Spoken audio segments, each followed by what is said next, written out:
ছোটবেলায় আমার সবথেকে বেশি কনফিউশন হতো এই যে ইটিসি সাইকেল আর জেড স্কিমের মধ্যে, কারণ দুটোতেই না এটিপি সিনথেসিস হচ্ছে আর প্রায় একই রকম মেথডে হচ্ছে, তাই আমি একটাকে আর একটার ঘাড়ে চাপাতাম আর কি। তো দুটোই একরকম প্রসেস নয়, দুটোই একেবারে অন্য রকম প্রসেস। দুটোতেই এটিপি জেনারেট হচ্ছে, কিছু সিমিলারিটিস আর কিছু ডিসিমিলারিটিস রয়েছে, সেইগুলোই আজকে আলোচনা করব। দেখো, সিমিলারিটিস হচ্ছে দুটোতেই আমাদের এটিপি তৈরি হচ্ছে। এটিপিটা এটিপি সিনথেসের মাধ্যমে তৈরি হচ্ছে, দুটোতেই প্রোটন গ্রেডিয়েন্ট ইউজ হচ্ছে, দুটোতেই প্রোটন গ্রেডিয়েন্ট ইউজ করে যে এনার্জিটা পাওয়া যাচ্ছে সেটার মাধ্যমে এটিপি তৈরি হচ্ছে। এটা হলো সিমিলারিটিস। আর ডিসিমিলারিটিস অনেক রয়েছে। প্রথমত একটা হচ্ছে সেলুলার রেসপিরেশনের প্রসেস, কোনটা ইটিসি সাইকেল মানে ইলেকট্রন ট্রান্সপোর্ট চেইন যেটা। আর একটা হচ্ছে ফটোসিনথেসিসের পার্ট, যেটা হচ্ছে জেড স্কিম।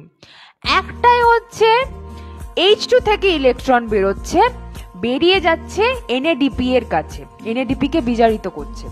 আর একটাই NADH বা FADH2 থেকে ইলেকট্রন বেরোচ্ছে, বেরিয়ে অক্সিজেনের কাছে যাচ্ছে, কোনটায় ইটিসি সাইকেলে।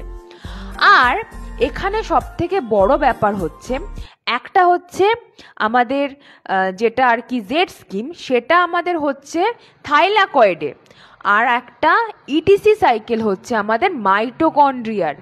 একটা আমাদের সেলুলার রেসপিরেশনে আমাদের শক্তি যোগানোর জন্য, যাতে সেলুলার এনার্জি যোগানোর জন্য ইউজ হচ্ছে, কোনটা ইটিসি সাইকেল। আর একটা কেলভিন সাইকেলের যে সাবস্ট্রেটগুলো ইউজ হবে, যেমন NADH আর ATP, সেটা তৈরি করছে, কোনটা হচ্ছে আমাদের জেড স্কিম। তাহলে এইগুলোই হচ্ছে সমস্ত সিমিলারিটিস আর ডিসিমিলারিটিস। অনেক হিউজ এখানে ব্যাপার রয়েছে, তেমন কিছু কঠিন না, বাট আমি গুলিয়ে ফেলতাম, তাই আমি শেয়ার করে দিলাম। ভালো লাগলে তোমরা ভিডিওটা শেয়ার করতে পারো নিজের বন্ধুদের সাথে, আর ফলো করো আমাকে আরও এরকম ভিডিও পেতে। আর কি কি প্রপার সাবজেক্টে তোমরা ভিডিও দেখতে চাও, কি কি কনসেপ্টে দেখতে চাও, আমাকে জানাও। Thank you, by.